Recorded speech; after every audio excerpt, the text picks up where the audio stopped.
रोजची साधी डाळ खाऊन कंटाळा आला असेल तर एकदा तुम्ही तडका डाळ नक्की ट्राय करा। ही तडका डाळ चवीला इतकी भारी लागते की डाळ बनून झाले की तुम्ही 2 वाट्या पितील इतकी चवीला भारी लागते। आणि या डाळीसोबत तुम्हाला कोणतीही सुक्की भाजी नसली तरीही जेवण 2 घास जास्त जातं। आणि तुम्ही इथे पाहू शकतात की डाळ दिसायला इतकी भारी दिसते, ती चवीला सुद्धा एक नंबर लागते। आणि नेहमी एकाच पद्धतीने डाळ बनवण्यापेक्षा एकदा तुम्ही ही तडका डाळ नक्कीच ट्राय करा। त्यासाठी रेसिपी शेवटपर्यंत नक्की बघा। आज मी इथे तडका डाळ बनवण्यासाठी तूर डाळ घेणार आहे। नेहमी मी तूर डाळ, मूग डाळ अशी मिक्स अशी डाळ बनवते, पण आज मी फक्त तूर डाळीचं हे वरण बनवणार आहे। सर्वात आधी तर इथे मी 3 चम्मच इतके तूर डाळ घेणार आहे। तुम्हाला जर तूर डाळ आणि मूग डाळ मिक्स बनवायची असेल तर तुम्ही दोन्हीही डाळ घेऊ शकता। त्यानंतर डाळ आहे ती स्वच्छ पाण्याने धुवून घेणार आहे आणि डाळ शिजवून घेणार आहे कुकरमध्ये। तुम्हाला जर पातेल्यामध्ये शिजवून घ्यायचं असेल तर तुम्ही पातेल्यात सुद्धा शिजवून घेऊ शकतात। आणि त्यानंतर इथे गरजेनुसार पाणी टाकून घ्यायचं आहे, जास्त पाणी घालायचं नाही। आणि त्यानंतर कुकर आहे ते गॅसवरती ठेवून घेणार आणि कुकरच्या 3 शिट्ट्या काढून घेणार आहे। आणि कुकरच्या शिट्ट्या होईपर्यंत इथे बाकीची तयारी करून घेतलेली आहे। बारीक चिरून घेतलेला कांदा, टोमॅटो, लसूण आहे त्याचे बारीक कट करून घेतलेले, कढीपत्ता, मिरची घेतलेले आहेत। आणि इथे कुकरसुद्धा थंड झालेले आहे। इतके उघडून बघूया तर डाळसुद्धा व्यवस्थित शिजलेली आहे। डाळ जास्त शिजून घ्यायची नाही आहे, तशा पद्धतीने ही परफेक्ट शिजलेली आहे। आणि डाळ शिजवताना मी त्यामध्ये काहीच घातलेलं नाही आहे। त्यानंतर इथे फोडणीची तयारी करून घेऊया। गॅसवरती कढई ठेवली आहे, त्यामध्ये तेल घातलं। तेल व्यवस्थित गरम होऊन द्यायचं आहे, तरच ती खमंग फोडणी बसते। त्यानंतर त्यामध्ये मोहरी तडतडली की त्यामध्ये जिरं घालायचं।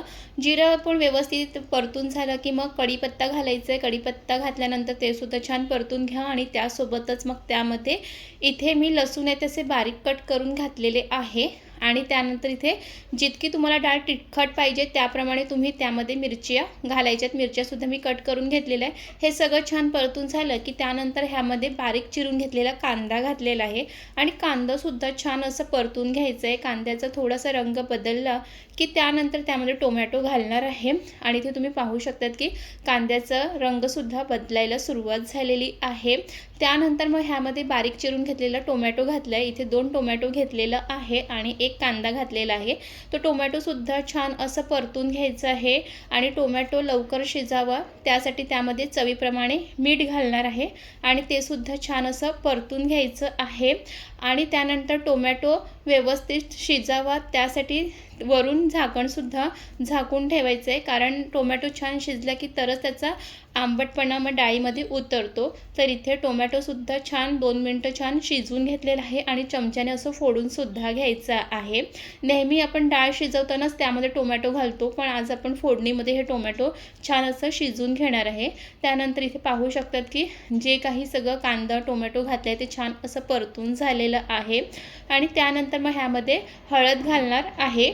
आणि या डाळीमध्ये मी लाल तिखट घालणार नाही आहे, तुम्हाला घालायचं असेल तर तुम्ही थोडंसं घालू शकतात। मी इथे मिरच्याच वापरलेल्या आहेत। आणि हळदसुद्धा छान असं परतून घ्यायचं आणि त्यानंतर मग शिजवलेली जी डाळ आहे ती ह्यामध्ये घालून घेणार आहे। आणि त्यानंतर डाळ व्यवस्थित असं मिक्स करून घ्यायचं आहे। आणि तुम्ही आपल्या चॅनलवर नवीन असाल किंवा तुम्ही अजूनपर्यंत चॅनल सबस्क्राईब केलं नसेल तर सबस्क्राईब करून घ्या, कारण तुम्हाला इतके झटपट घरगुती पद्धतीचे रेसिपी पाहायला मिळतील, त्यासोबतच ब्लॉगसुद्धा पाहायला मिळतील। आणि इथे तुम्ही पाहू शकतात की सगळं व्यवस्थित मिक्स करून घेतलेलं आहे। आणि डाळ तुम्हाला जितकी पातळ जाड पाहिजे त्याप्रमाणे त्यामध्ये पाणी घालून घ्यायचं आहे। आणि तुम्ही ते पाहू शकता की डाळीला किती सुरेख असा रंगसुद्धा आलेला आहे। आणि डाळीला खमंग फोडणी बसली की त्याचा सुगंध पूर्ण घरामध्ये पसरतो। आणि त्यानंतर ह्यामध्ये पाणी घातल्यानंतर एक छान अशी उकळ काढून घ्यायची आहे। आणि नेहमी रोज एकाच पद्धतीने डाळ खाण्यापेक्षा एकदा तुम्ही नक्कीच ही तडका डाळ ट्राय करा, खूप चवीला भारी लागते। आणि या डाळीसोबत तुम्हाला कोणतीही सुक्की भाजी नसली तरीही चालेल। आणि आपल्याला कधीही तडका डाळ खायची असेल की हॉटेलला जायची गरज नाही आहे, कारण तुम्ही झटपट असे घरी बनवू शकतात। आणि तुम्हाला ही रेसिपी कशी वाटली हे नक्की कमेंट करून सांगत चला। आवडली असेल तर लाईक करा, कमेंट करा, शेअर करा। आणि त्यानंतर मग वरून अशी भरपूर अशी कोथिंबीर घालायची आणि ही झटपट असं हे डाळ तडका बनून तयार होते। घरी पाहुणे आले किंवा तुम्हालासुद्धा डाळीचा काहीतरी वेगळा प्रकार खायचा असेल तर ही डाळ नक्कीच ट्राय करा। आणि जाता छान कमेंट करा, लाईक करा, सबस्क्राईब करा आणि पुन्हा भेटूया नवीन रेसिपीसोबत। तिथपर्यंत मस्त खा, मस्त रहा।